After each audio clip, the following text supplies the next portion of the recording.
Music, I know you're into the funk and you're Yes, into sir. all, shout out Michael, shout out Pat Ron, yeah, all the Guamp team and stuff. Guap. Yeah, all the 500 Guap gang. yeah, all the funk artists.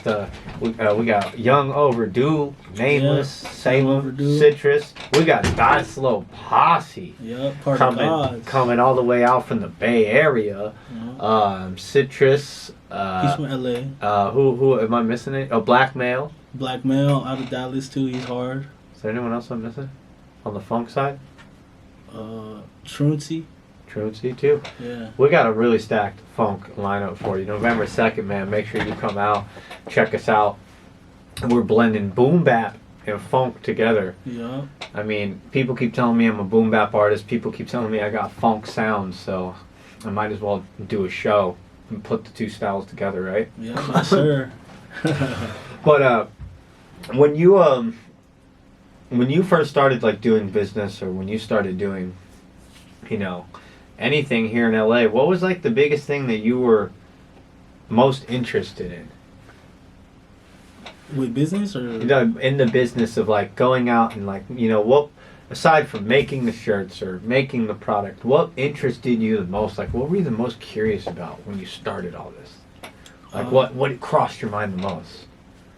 Well, I wanted to see like what type of demographic I would hit with the shirts, see like what events, and like at first it was just gonna start as like a straight writing brand, but then there was some people from like New Jersey, East Coast that were buying like a good amount of products From you? Yeah, from the website, and I was like, why are they buying so much stuff out there? And then I started, since their email was there, like You hit them up. I hit them up, and then they said, oh, their Instagram, blah blah. They're like, oh, we're BMX riders. Like a bunch of BMX riders out here started wearing it.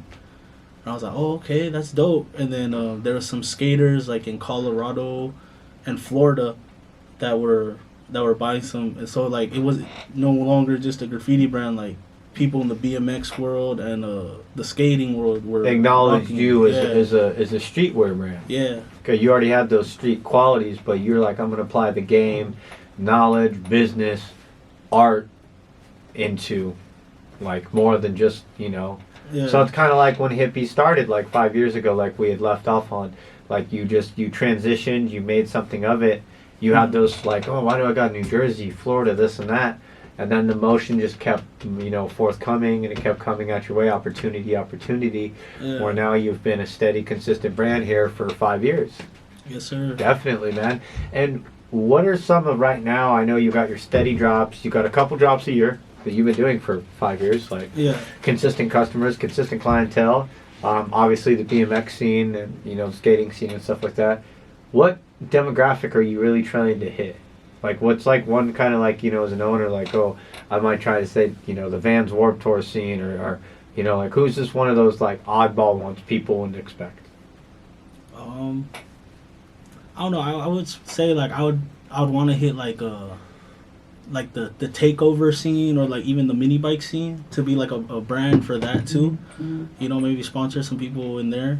Okay. Yeah, like I just like all the underground cultures. Like, so you're just more or less you're leaning towards like underground resemblance, like you really strive for like the underground message, and because I mean the underground built you, it built me. yeah. It definitely built all of our brands down here.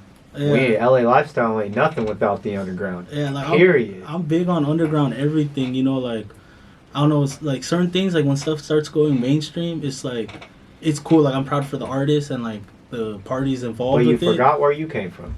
Not everybody does, but it's just like it's different. Like I'll use an example of like I'm not gonna name no name, but some artists will blow up, right? And then I'll go to their concert again when they're blown up, and it's like I feel like the mainstream type of fans, they're kind of like fake, if that makes sense.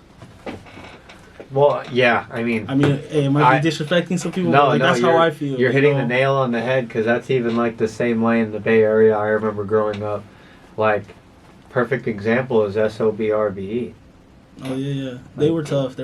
And then they just got, they did the song with stuff with Kendrick. I mean, dog, like, anybody from the Bay Area, I'm going to tell my Bay Area people right here, anybody working with Kung Fu Kenny, especially Kendrick, and you get that door, like, that's not selling out. That's that's one of the most realist hip hop artists that we still that's the have. realest one. That's right one there. of the realest Who's ones we mainstream, have. yeah. Like, who is mainstream, who still is going out to Vallejo Yeah.